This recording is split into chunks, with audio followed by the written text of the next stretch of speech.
Hey Rictus, did you know that playing Magic makes you a better dancer? I mean, at the very least, it gets you some mad shuffling skills. Just don't mana weave your way into getting disqualified before you learn your local...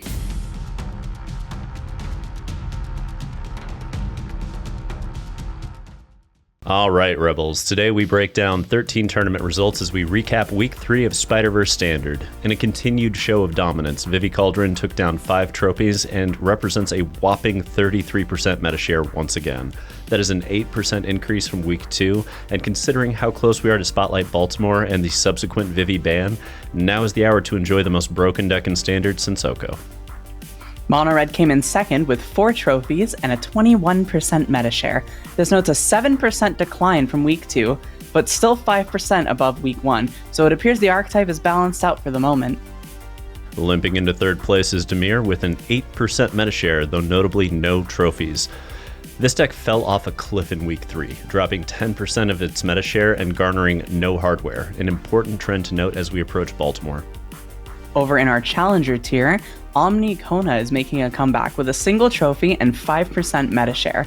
While the debate rages between Selesnya, Bant, and Simic, Kona continues to put up results as it slowly grows a dedicated following.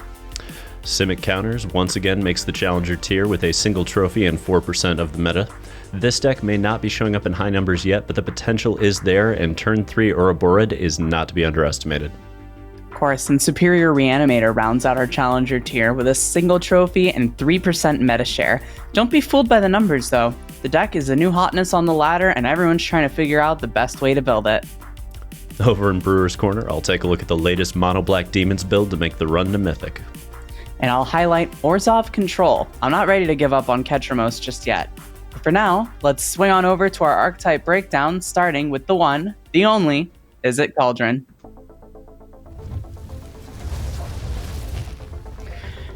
Ms. Lizzie made it to the finals of Saturday's 176-player MTGO Showcase Challenge with Jeskai Cauldron before losing to Mono Red.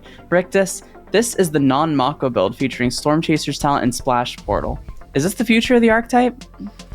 I mean, Mako, FOMO, Steam Core build versus Talent, Thunder Trap, Splash Portal build, right? So it's a question of which way do you want to go. This one, you're going to shave some Vivies to help the mirror match in game 1 at the expense of the rest of the meta. Splash Portal does a decent Ephemerate impression with Quantum Riddler and Thunder Trap Trainer. Thunder Trap Trainer being an otter only improves that. And I mean, this deck, this build of it, it wants to dump its hand, it wants to bounce your progress back while it develops a board presence, and explosive turn potential increases from turn 3 all the way to the end of the game, making containment difficult. I'd say this build, Athena, it grinds a little bit harder than the Mako build. It's not as aggressive necessarily, but what it does do is focus a little bit more on grinding through your opponent. So if this is the version of Cauldron we're going to start seeing everywhere, are there any decks out there that can contend with this version easier than the Mako build? Yes, actually, I was thinking about this a little bit earlier, and I think mill-based strategies gain massive points against something like this because this is a deck that wants to outgrind you by drawing 30 to 40 cards in a game, and I've seen a few decks that are getting very clever over in Dimir Control, Sultai Control, even Azorius Control, where they're putting in a couple copies of River Churn Monument, and they're just going, okay, we're just going to wrath the board until you get 30 cards deep, and then Monument exhaust game. So I've seen control decks weirdly have a better matchup with this because they anticipate the opponent outdrawing them, outgrinding them, and they just turn into that like old school Jace strategy, but without Jace, right? They're just all into the mill. Well, that's kind of cool. I do miss kind of playing those long matchups where you just Jace mill your opponent for 30 with 2 of them, right? So it kind of gives you the same sorts of vibes. To be honest, I didn't really think a version of this deck like could outgrind the Mako version. That deck's really grindy as it is.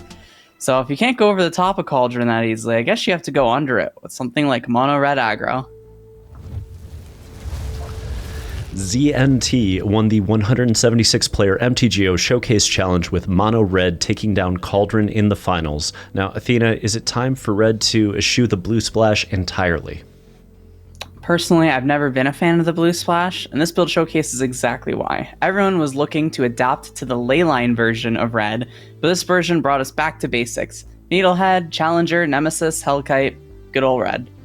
Similar to Batantina's build from 2 weeks ago, but it's replacing some of the random one-ofs with 2 shocks, which are really, really good for this aggressive meta. We're still using Witchstalker's Frenzy as our big removal spell of choice over Scorching Shot. That's because we have the 4 rock face villages that will stop us from getting those 21 sources of red that we absolutely need to cast that on turn 2. And I think this deck is just really consistent, right? You're just doing the good old red thing. You're getting everything down when you need to. Sideboard's a lot simpler this time. We're running vacuums. We haven't seen red run it in a bit, but it makes sense if we're targeting the really high Cauldron meta share. Sure. Now, one thing I always want to note, like we have Vengeful Possession. It's one of the old school remixes on the card Treason, right? You know, steal your opponent's crap, hit them in the face with it. Really strong against Cauldron decks that are doing the Steam Core plan and really trying to go over the top with a giant creature and profts, right? But we also have Twisted Fealty in the format. If you compare Vengeful Possession to Twisted Fealty, which one do you prefer and why? Personally, I'm a bigger fan of Vengeful Possession. I feel like, as it stands, the red decks have a couple of cards, especially in the 1 and 2 drop slot, that are a lot more dead as the game goes on, and being able to just cycle those away, recycle away extra lands feels really nice. This isn't the same like Heartfire Manifold deck that liked all of their 1 and 2 drops in the late game. Some of our 1 and 2 drops are kind of meh as the game goes on. I mean, that makes sense. The difference is 1 to 2 points of life in the single turn that you get from the roll versus seeing an additional card off the top. And to be fair, if you're, grabbing things like Fear of Missing Out and it's huge, sometimes you're going to get Delirium by having that discard effect. So, I mean, that makes a lot of sense. Now, Athena, this next list, it's not going to shock you, but it might have a tragic trajectory. So let's take a look at the latest from Dimir Tempo pilots. Manny made it to the finals of last Friday's 38-player MTGO Challenge with Dimir Tempo before losing to Vivi Cauldron in the finals. Rictus, can Dimir ever upend the Cauldron matchup? I mean, there are ways to improve it, and there are certainly ways to hedge heavier than what this is doing. This is still pretty balanced. The Beastbinder is a clear hedge, Tidebinder is a good hedge, and the raw amount of removal is also pretty decent in this list. But end of the day, like, Vivi's plan A is so difficult to contain that I'm not going to pretend like this is a favorable matchup. I think you can get the matchup up to a coin flip. I don't think you can get much better than that. I'm sure there are Dimir players that are watching this in the audience.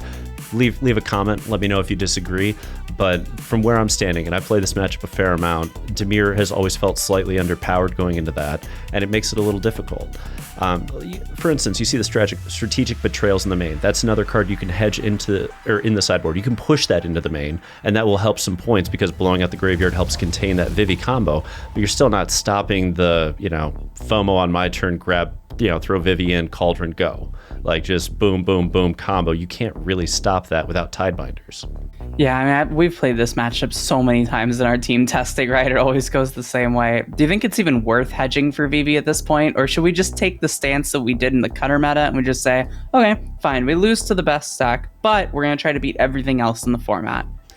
I mean, I think it's worth acknowledging that if Vivi's going to be a third of the meta, Dimir just may not be the choice right now, because I don't think you can make that matchup better than like 55-45 in your favor.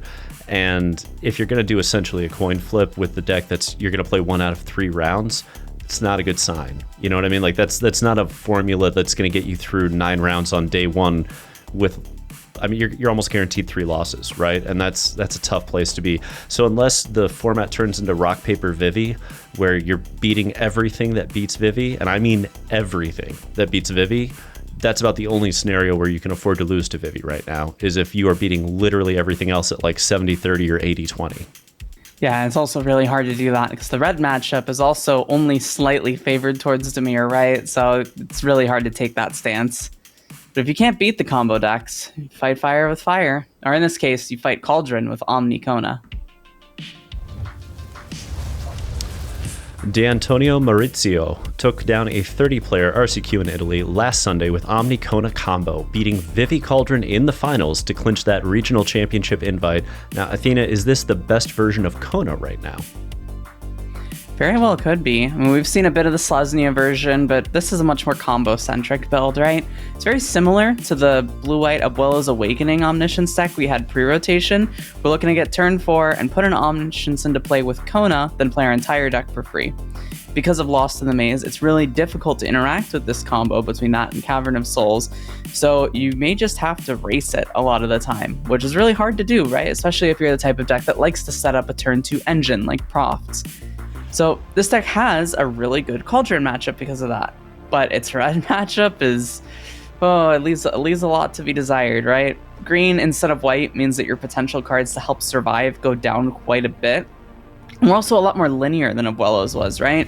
There were a ton of sideboard options to diversify your threats in the Abuelo's stack, right? You had Mist Moors and other things you could use. This one we're kind of restrained to Quantum Riddlers. I hope Unable to Scream and Fresh Starts get enough. Yeah, I mean, when you're playing Aegis Turtle because you need something for red, it's not a good sign. That's not where you want to be. But I want to kind of bring up the point here. This is one of the combo decks, and in a couple down, we're going to talk about Superior Reanimator. Do you think that this deck needs to embrace more Grave Hate? And let's note, it has 3 Heritage Reclamations, right? It's got some Grave Hate, but it's not mass Grave Hate.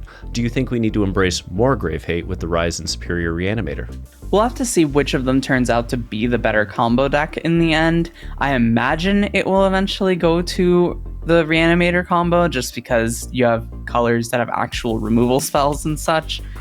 So if in that case, then yes. But if we're just seeing Cauldron be the best thing in the meta constantly, maybe you just don't need it, right? I mean, you're really good into that matchup as is. Yeah, I mean, there is something to be said with just focusing on winning the matchups you're supposed to be winning and saying, okay, we're going to kind of coin flip with some of these other ones that are slightly unfavorable, but can they really contend with Cauldron the way we can?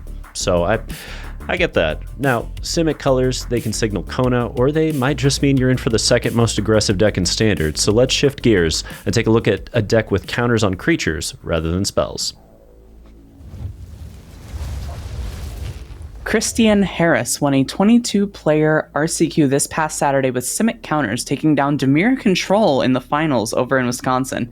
Rictus, I'm not seeing major shifts from last week. Have we landed on the final build of this deck already? Not necessarily. I think there's a lot of slots that are still going to be able to be moved in and out. The Genomorph Imago is definitely one that it's been debated back and forth how good that card is. I'm not sold on its presence, but I'm also not saying it's wrong to play.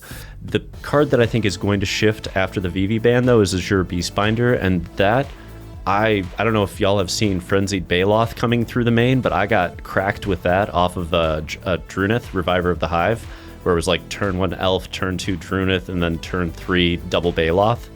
And that was pretty damning to have 6 power uncounterable with haste coming at me out of nowhere. So I do think we're going to see this deck be the home of Frenzied Baloth at some point in the future, especially if we end up in a control format.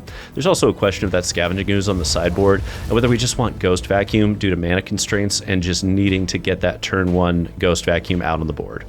Yeah, this deck's really interesting. It's probably my favorite deck in Standard right now, just from a fun perspective, and I do think it is really strong.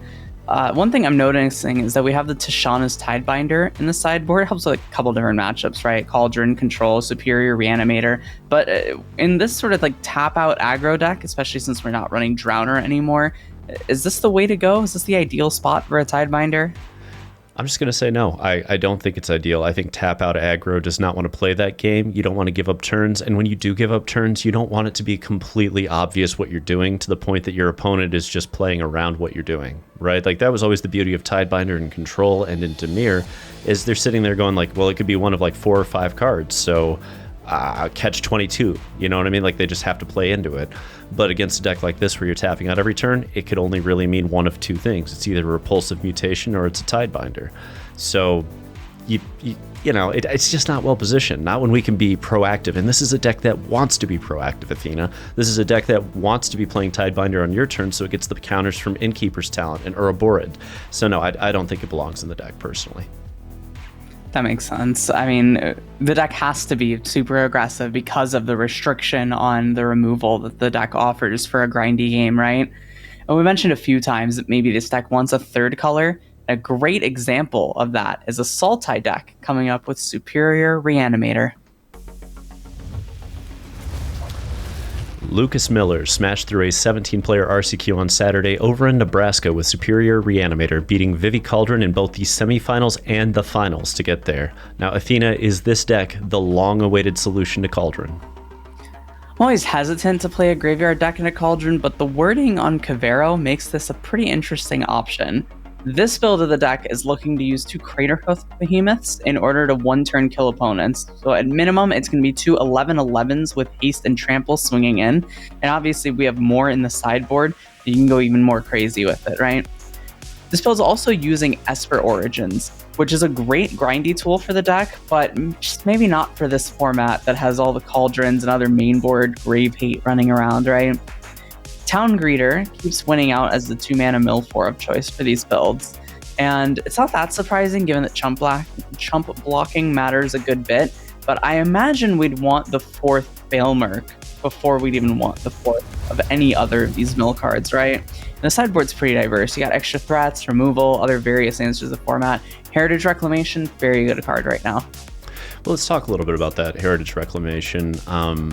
Do you think it's better in a deck like this than Reclamation Sage? Because I look at Rec Sage and I see a creature, I see an ETB effect in a deck that wants to recur creatures, but Heritage is obviously hitting graveyards, right? So which way do you lean and why?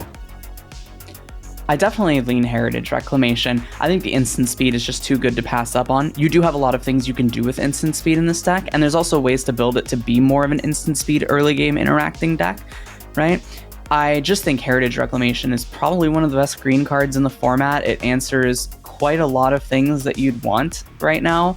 And I mean, even when it comes to like bringing back the Reclamation Sage, you're doing it with the card that you're ideally comboing off with, right? So I think it's like a little bit of a moot point. That's fair.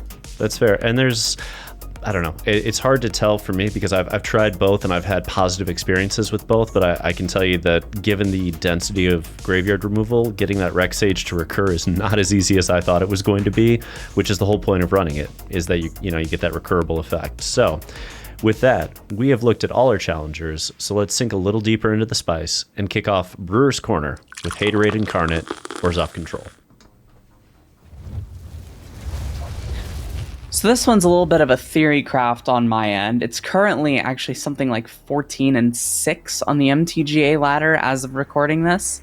I hated Ugin in Blue-White Control. We didn't have enough colorless cards to play with. We couldn't stand in the late game against Cauldron. But this deck does have a lot of colorless cards, right? I've added Pew Pew UFO, however you pronounce this card.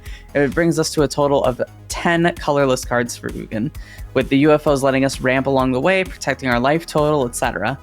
I think the extraction effects are what really let you play the late game over decks like Cauldron. Cover Up, The End, even Ancient Vendetta against certain decks all do great work in making sure the opponent can't hit you from different angles, and especially combo-based ones.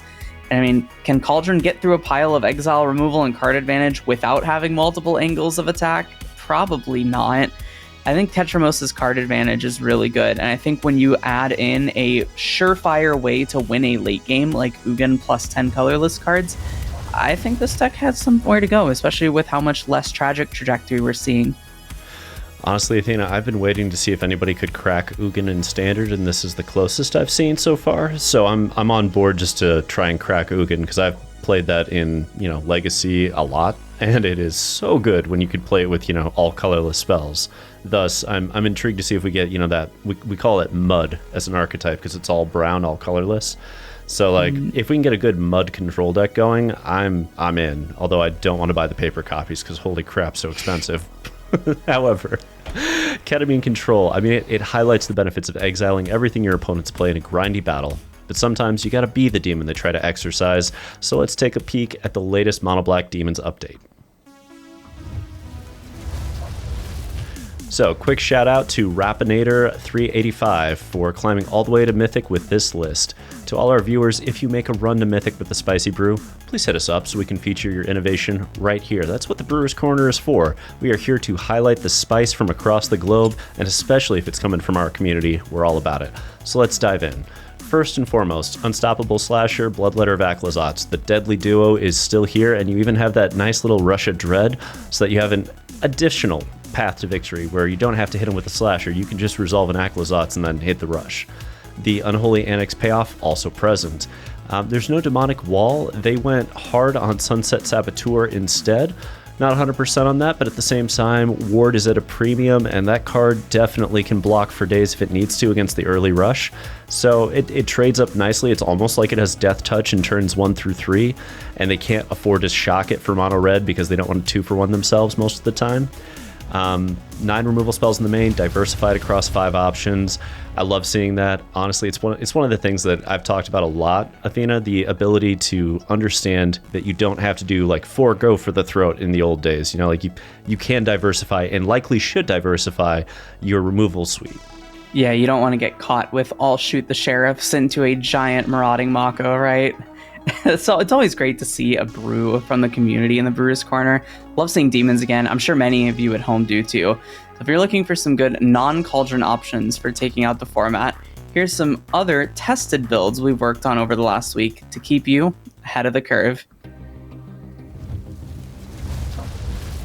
So, folks, last weekend I took Eye in the Sky, the old Jeskai Oculus, to my local RCQ, went undefeated through the Swiss, took down 2 mono red decks, 2 cauldron decks, and then split the top 4 and snagged the invite. And I only dropped 1 game the entire day, and it was mostly due to mulligans. Now, I'm not saying this list is cracked, but I am saying that if I'm going to Baltimore, this is what I'm playing. Because it has a positive win rate against mono red, and it has a positive win rate against Vivi, and right now those 2 decks make up more than 50% of the meta. Like, yes, you're going to get clapped by Kona combo. That's fine. That's fine. You got to think of Oculus as Vivi Cauldron, except we took the Cauldrons out, we put in Helping Hands, we took the Vivis out, we put in Oculus, and we took the Flood Maws out, and we put in Seamrep. Functionally, we're playing much of the same engine as their Plan B. We're just saying we're not going to try for Plan A with the Vivi Cauldron combo because we believe everyone will be ready for that, and instead we're going to have a pseudo Reanimator plan with Oculus that allows us to also play Seamrep, and Seamrep is just the best removal spell in Standard, you know, pound for pound at 1 mana. Yeah, I think when you're looking to brew in a format, it's important to look at cards like Abhorrent Oculus, these powerful cards that just don't have a home yet. And that's what the Simic Counters deck did. So here's my version of it. All right, so I took this through 2 MTGO leagues. I went 3-2 and then changed it up a little bit and then went 4-1 with this list. I plan on doing some more tonight after we record, so I'll let the community know how we're doing with that. But this deck's treated me really well. I definitely dislike how a lot of people have been building this. I feel like in a format where Cauldron is top dog, you really should be running your 2-mana Graveyard Hate creatures in the main board. Whether it's Scavenging Ooze or Keen-Eyed Curator, I feel like these cards just deserve a spot in the main.